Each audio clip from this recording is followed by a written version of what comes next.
Good morning everybody, welcome in my video. और आज की इस वीडियो लेक्चर में हम पढ़ने वाले हैं 8th क्लास की ज्योग्राफी का फर्स्ट चैप्टर जिसका नाम है रिसोर्सेज।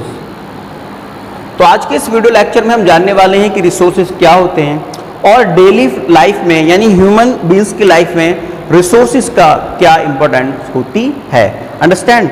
देखिए, इन्वायरमेंट में जहाँ पर हम रहते हैं उस सभी इन्वायरमेंट के अंदर रिसोर्सेज पाए जाते हैं और ये जो रिसोर्सेज होते हैं इन सभी रिसोर्सेज को हम अपनी डेली लाइफ में यूज़ करते हैं।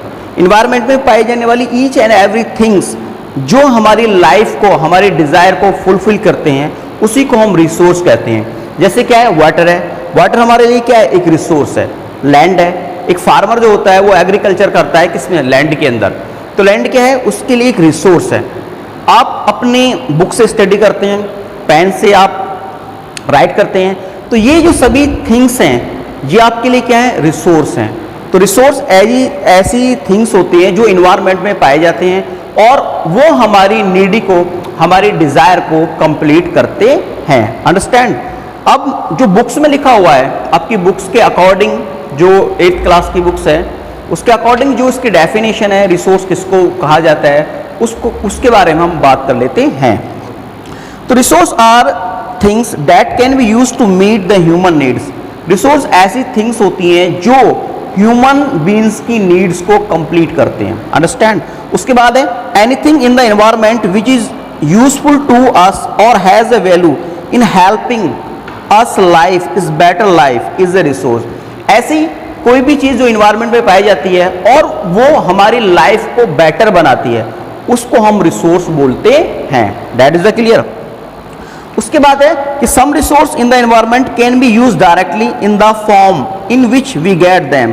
कुछ रिसोर्स ऐसे पाए जाते हैं जिनको हम डायरेक्टली यूज करते हैं, जैसे कि फ्रूट्स और फ्लावर।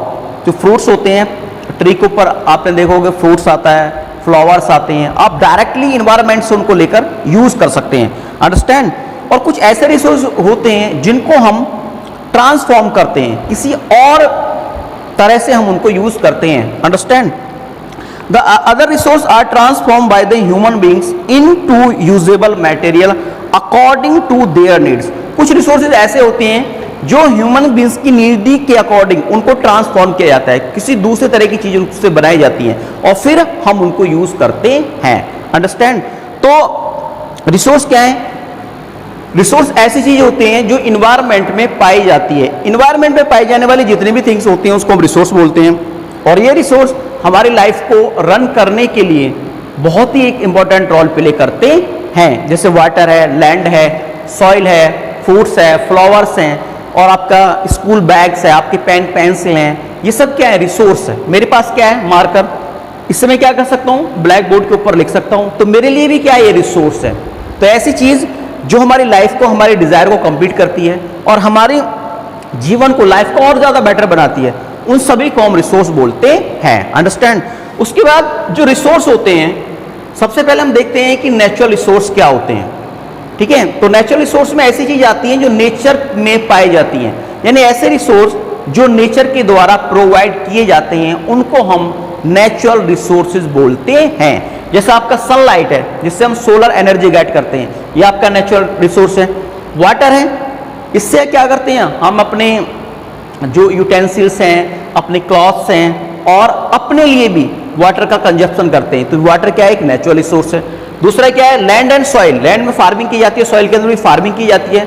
ठीक है। लैंड पे हम क्या बनाते हैं, अपनी बिल्डिंग्स बनाते हैं, स्कूल्स बनाते हैं, हाउसेज बनाते हैं। तो ये सारे जो रिसोर्सेज हैं हम इनको नेचुरल रिसोर्सेज बोलते हैं जो नेचर के द्वारा प्रोवाइड किए जाते हैं। इसमें आपका और भी क्या आता है, फॉरेस्ट आता है। जितनी भी नेचुरल वेजिटेशन है जो फॉरेस्ट में मिलती है वो भी आपकी क्या है, नेचुरल रिसोर्सेज होती है। अंडरस्टैंड। अब बात करेंगे जो इतने भी ये जो रिसोर्सेज हैं उनको हम यूज कैसे करते हैं। तो नेचुरल रिसोर्सेज को यूज करने का जो तरीका होता है वो सब कंट्री के पास अलग अलग होता है। देखिए, सबसे पहले हमें रिसोर्स को यूज करने के लिए फंड्स की आवश्यकता पड़ती है। तो what do mean by funds, यानी मनी की आवश्यकता पड़ती है। क्यों पड़ती है, जितने भी ये रिसोर्सेज हैं, जैसे सनलाइट क्या है, नेचुरल रिसोर्सेज है।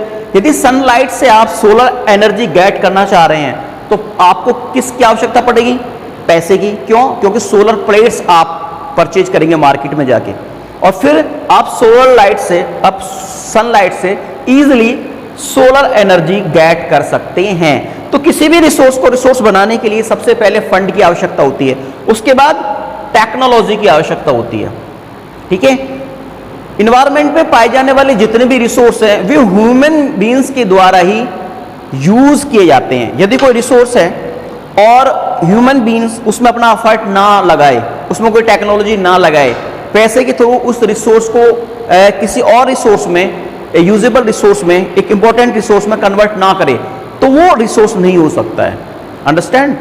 तो ऐसी चीज जो एनवायरनमेंट में पाई जाती है वो सभी रिसोर्स होती है, लेकिन उसको रिसोर्स बनाने के लिए हमें कुछ फंड्स की और टेक्नोलॉजी की आवश्यकता होती है।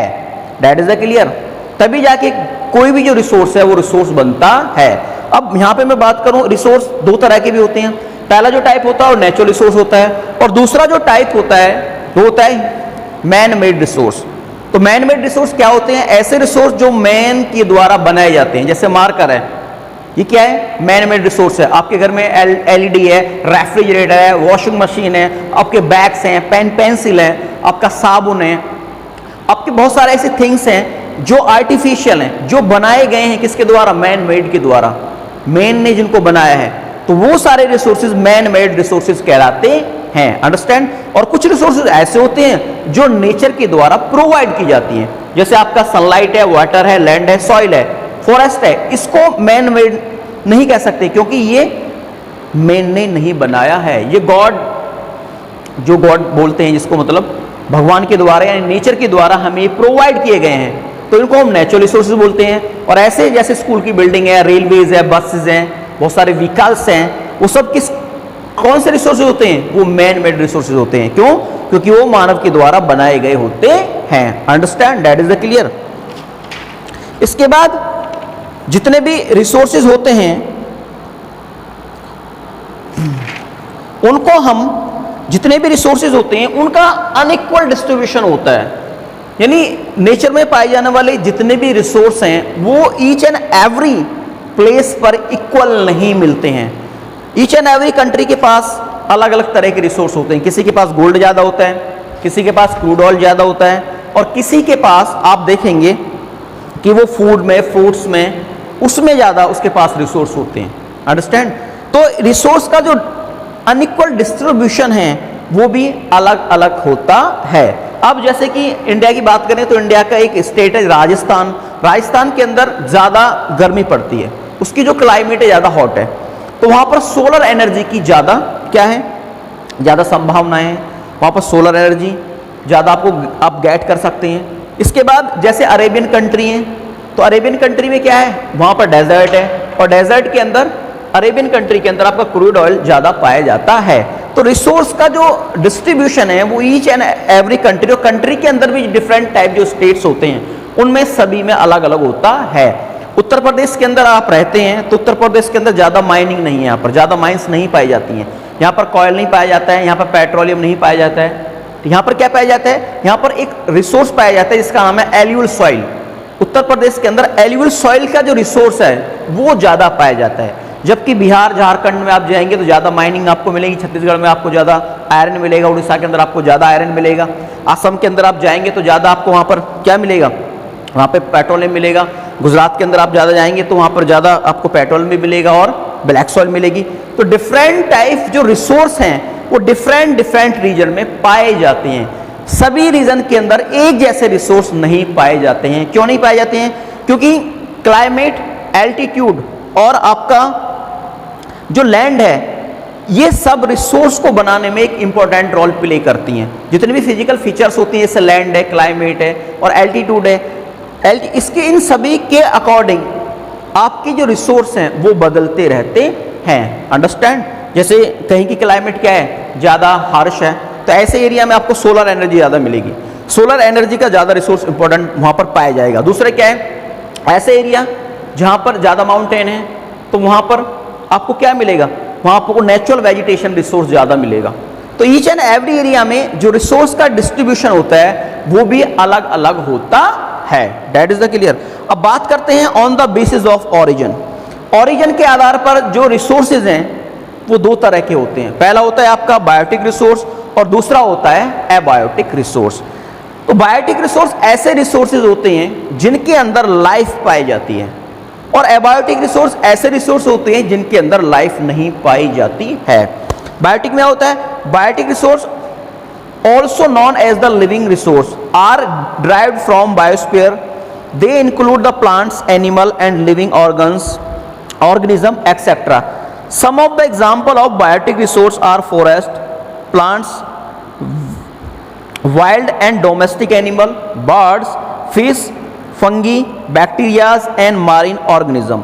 अब जितने भी बायोटिक रिसोर्सेज होते हैं इनके अंदर लाइफ सर्वाइव करता है, लाइफ पाया जाता है, और इनके जो एग्जाम्पल होते हैं वो होते हैं जैसे प्लांट है, एनिमल है, और जितने भी आपके बैक्टीरियाज हैं, फिश हैं, फंगी है, ये सब आपके किसके एग्जाम्पल है? बायोटिक रिसोर्स के एग्जाम्पल हैं।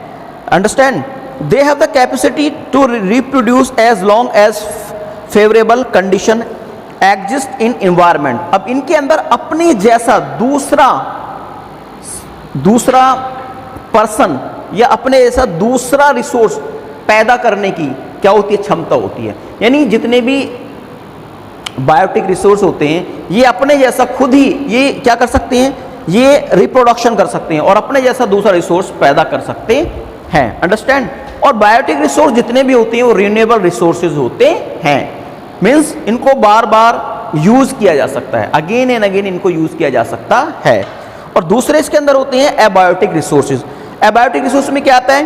Abiotic resources comprise of non-living elements of the environment. Resources like water, wind, sunlight are example of biotic resources which are inexhaustible resource like mineral and metal, or are also example of abiotic resources which are exhaustible type. These resources help in the development of industry. अब abiotic resources इतने भी होते हैं इनके अंदर ऐसे resources होते हैं जो नॉन लिविंग थिंग्स में हम इनको रख सकते हैं। यानी एबायोटिक रिसोर्सेज ऐसे रिसोर्सेज होते हैं जिनके अंदर लाइफ नहीं पाई जाती है, जो जिनके अंदर लाइफ सर्वाइव नहीं कर सकती है। जैसे आपका वाटर है, विंड है, आपकी सनलाइट है, ये सभी एग्जाम्पल हैं किसके? एबायोटिक रिसोर्सेज के। अंडरस्टैंड? तो आज के वीडियो लेक्चर में मैंने आपको बताया कि रिसोर्सेज क्या होते हैं। तो एवरीथिंग जो भी इन्वायरमेंट में पाया जाता है और जो हमारी लाइफ को बेटर करता है, जो हमारी डिज़ायर को कंप्लीट करता है, हमारी विश को फुलफिल करता है, उसी को हम क्या बोलते हैं? रिसोर्सेज बोलते हैं। और रिसोर्सेज कुछ भी हो सकता है जो आपकी लाइफ को इजीली सर्वाइव करे। अंडरस्टैंड? जैसे मोबाइल है, वो भी क्या एक तरह का रिसोर्सेज है, इससे आप बात कर सकते हैं, टॉक कर सकते हैं, व्हाट्सअप चैट कर सकते हैं। तो ये क्या है? रिसोर्सेज है। ठीक है? तो इन्वायरमेंट के अंदर पाई जाने वाली ईच एंड एवरी थिंग्स क्या कहलाती है? रिसोर्स कहलाती है। ठीक है? और रिसोर्स जो होते हैं वो दो तरह के होते हैं। पहला होता है नेचुरल रिसोर्स और उसके बाद होता है man made resource. Natural resource ऐसा रिसोर्स होता है जो नेचर के द्वारा हमें प्रोवाइड किया जाता है। उसमें आपको सनलाइट, वाटर, लैंड, सॉइल और फॉरेस्ट को हम इंक्लूड करते हैं।